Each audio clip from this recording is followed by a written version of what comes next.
প্রায় 4.5 দশক বিএনপির রাজনীতি করেছেন শাহজাহান ওমর। দলের মনোনয়নে 4 বার নির্বাচিত হয়েছেন সংসদ সদস্য, দায়িত্ব পালন করেছেন একাধিক মন্ত্রণালয়ে। 2023 সালে রাজধানীর একটি মামলায় গ্রেপ্তার হন তিনি।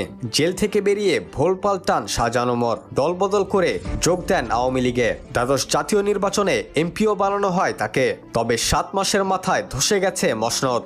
আওয়ামী লীগে যাওয়ার বর্ষপূর্তি আগেই জেলে গেলেন দলছুট এই নেতা। জানা যায়, বৃহস্পতিবার সকালে শাহজাহান ওমরের গাড়ি পংডি এলাকায় পৌঁছালে গতিরোধ করেন স্থানীয় বিএনপি নেতারা। ওমরকে বের করার চেষ্টা করা হলে গাড়ি চালক কৌশলে রাজাপুর থানায় চলে যান। সেখানে তাকে ঘিরে বিক্ষোভ করেন বিএনপির হাজারো নেতাকর্মী।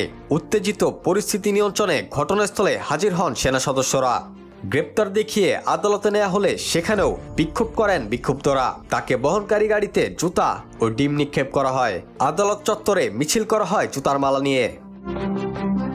গ্রেপ্তার হওয়ার পর শাহজাহান ওমর জানান, নিজ এলাকায় তার উপর হামলা ও ভাঙচুরের ঘটনা নেক্কারজনক।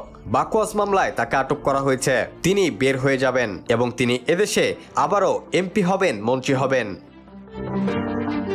উল্লেখ্য, টানা 16 বছর বিরোধী দলে থাকায় দুর্নীতির অভিযোগ আসেনি তার বিরুদ্ধে, কিন্তু গত 7 জানুয়ারি নির্বাচনে আওয়ামী লীগের 7 মাসের এমপি ছিলেন। এই সময়ের মধ্যে শিক্ষা প্রতিষ্ঠানে কয়েক লাখ টাকার নিয়োগ বাণিজ্য করেছেন এমন অভিযোগ 2 উপজেলার প্রায় সবার মুখে মুখে। রাকিবুল হাসান, টি নিউজ, বাংলাদেশ।